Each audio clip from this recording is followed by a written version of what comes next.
मुझे तो ऐसा लग रहा है कि पूरी सरकार के जितने भी लोग हैं सारे के सारे नॉटी हो गए हैं।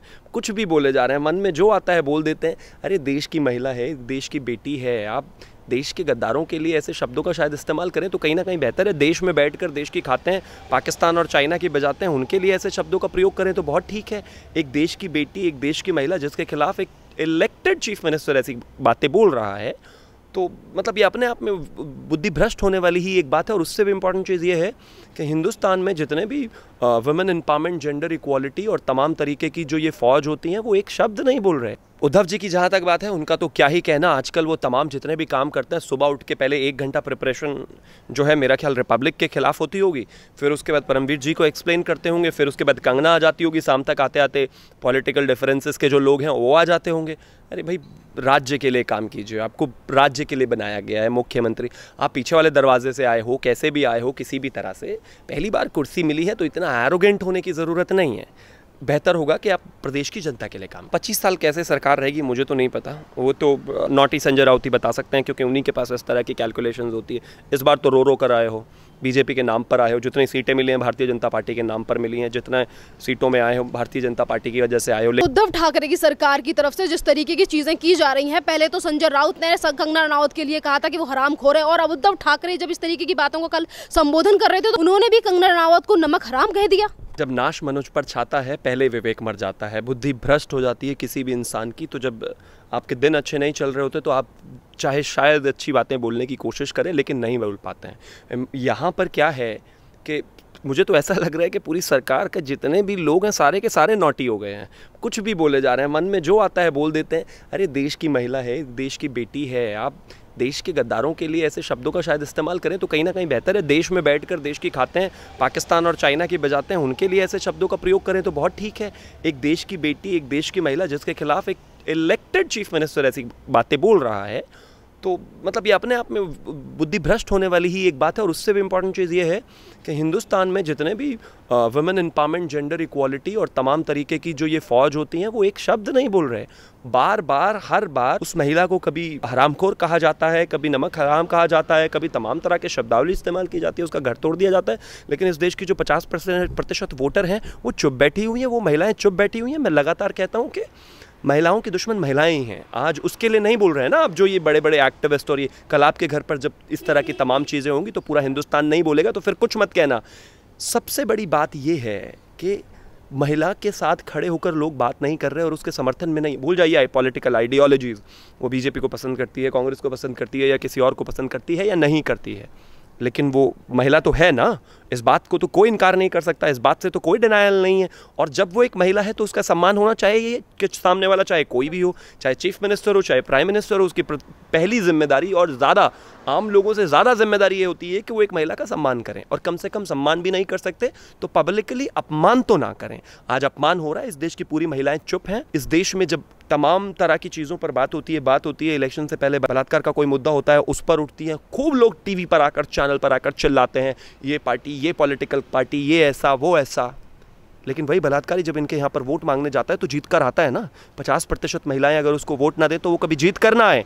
पहले वहाँ गलती, और आज एक महिला को गाली दी जा रही है सरेआम, यहाँ गलती। और आपको एक महिला के लिए बेहतरीन समाज चाहिए, बराबर के हक चाहिए, अधिकार चाहिए, इक्वालिटी चाहिए। ऐसे मिलेगी इक्वालिटी कि एक महिला को गाली दे रहे हैं इलेक्टेड चीफ मिनिस्टर बैठ के, और अब सब तालियां पीट रहे हैं और मज़े कर रहे हैं और एंजॉय कर रहे हैं क्योंकि वो एक पॉलिटिकल डिफरेंस, पॉलिटिकल आइडियोलॉजी से मैच नहीं करती आपकी। अपने आप में शर्मिंदा होने वाली बात है। और मैं तो कहता हूँ इस तरह के बयानों पर संज्ञान ज़रूर लिया जाना चाहिए।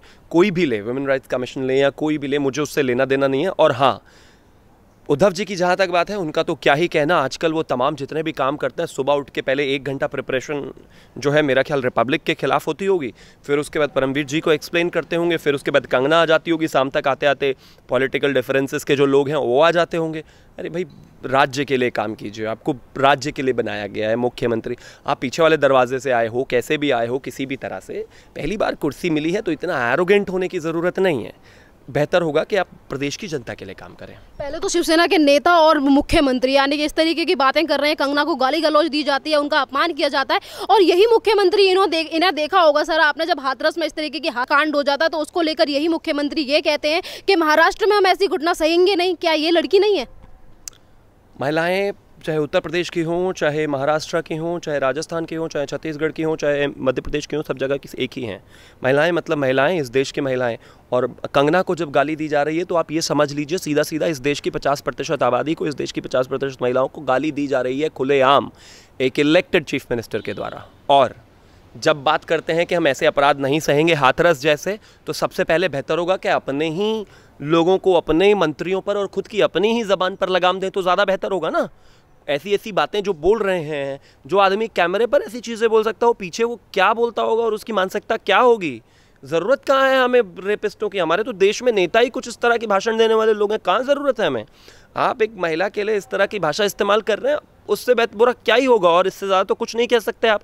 गाली देना ही बाकी रह गया है, मतलब माँ और बहन की गालियाँ ही देना बाकी रह गया, वो भी देना शुरू कर दीजिए कैमरे पर, अगर इतनी बात है। किस बात के नेता और किस बात के मुख्यमंत्री जब आप इतना भी नहीं कर सकते? ज़रूरी ये है कि कंगना ने बोला जो भी तमाम चीज़ें, उसको उसी की भाषा में जवाब देना आप चाहते हैं दीजिए, लेकिन मर्यादा होती है, शब्दों की मर्यादा होती है, लेकिन वो तो सब ये भूल चुके हैं।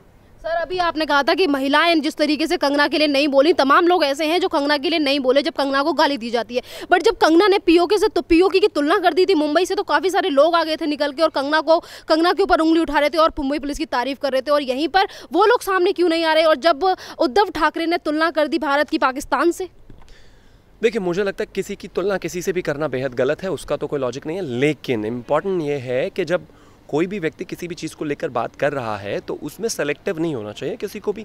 मुझे सेलेक्टिव होने की ज़रूरत नहीं है। अगर मैं महिला सशक्तिकरण की बात कर रहा हूँ तो चाहे वो कंगना हो, चाहे वो स्वरा भास्कर हो, मैं कहता हूँ दोनों के पॉलिटिकल आइडियोलॉजी डिफरेंट है और दोनों अलग अलग लाइन पर बात करते हैं।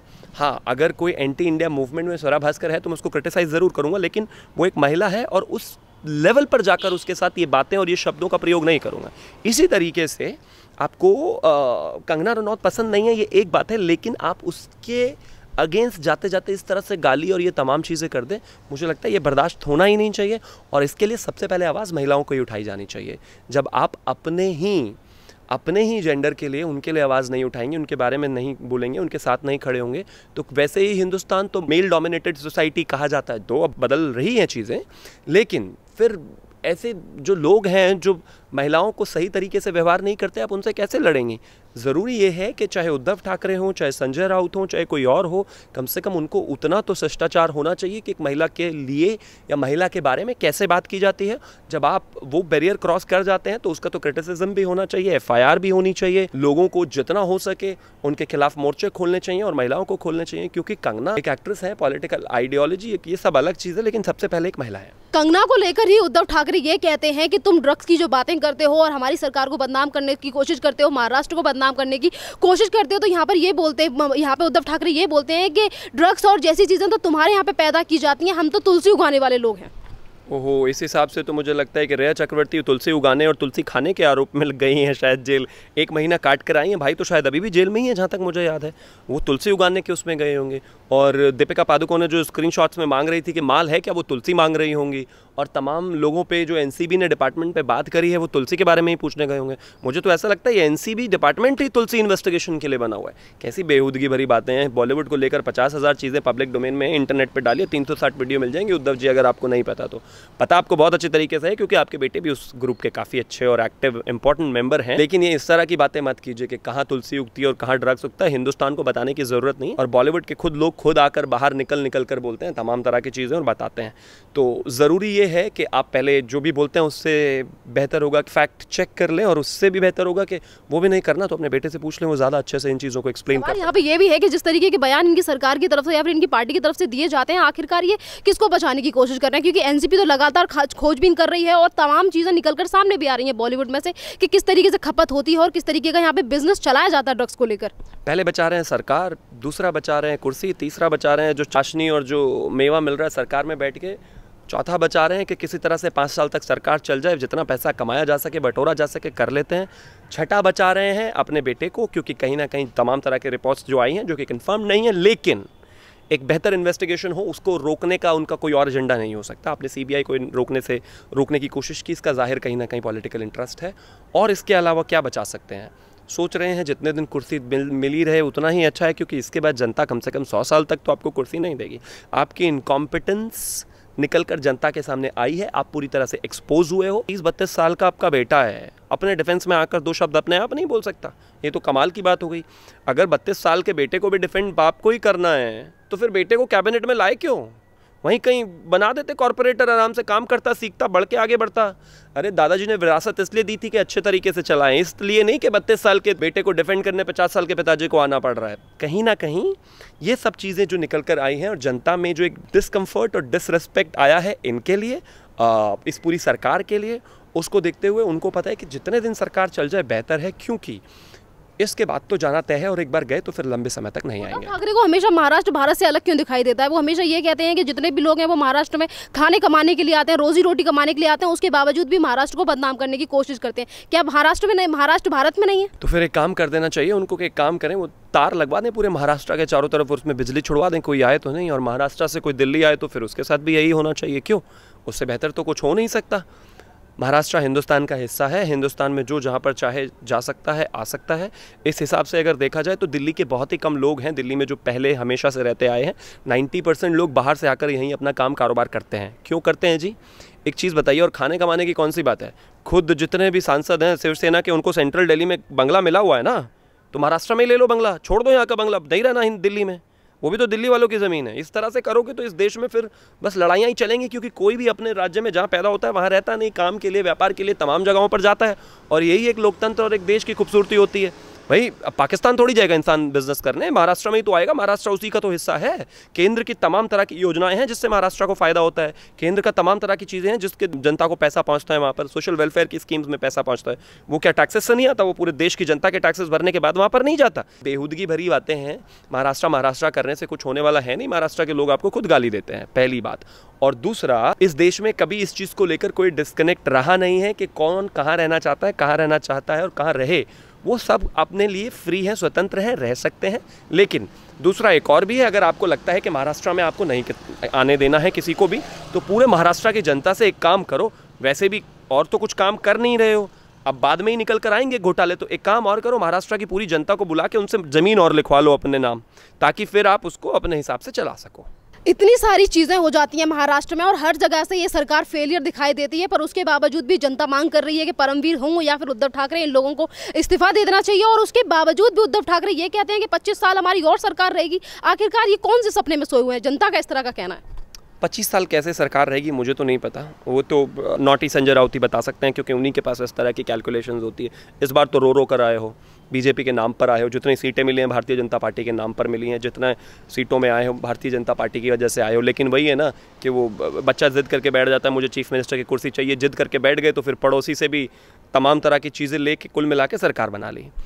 जीवन में मतलब पूरी तरीके से अब सरकार 5 साल चलेगी या नहीं वो तो देखने वाली बात है, लेकिन पहली बार जब इंसान कुर्सी पर आता है, चाहे मैं भी हूँ आने वाले समय में, चाहे कोई भी हो, थोड़े दिन के लिए इंसान को ऐसा लगता है। आपको याद होगा दिल्ली के अरविंद केजरीवाल जब पहली बार कुर्सी कम पड़ रही थी, सीटें कम पड़ रही थी, तो जिस कांग्रेस के खिलाफ पूरे जीवन गाली दे के मोर्चा खड़ा किया था, उसी से सरकार बना ली थी। कुर्सी चीज़ ही ऐसी है, जितना करीब आप उसके जाते हो ऐसे ही अहंकार और ये तमाम चीज़ें चलती है।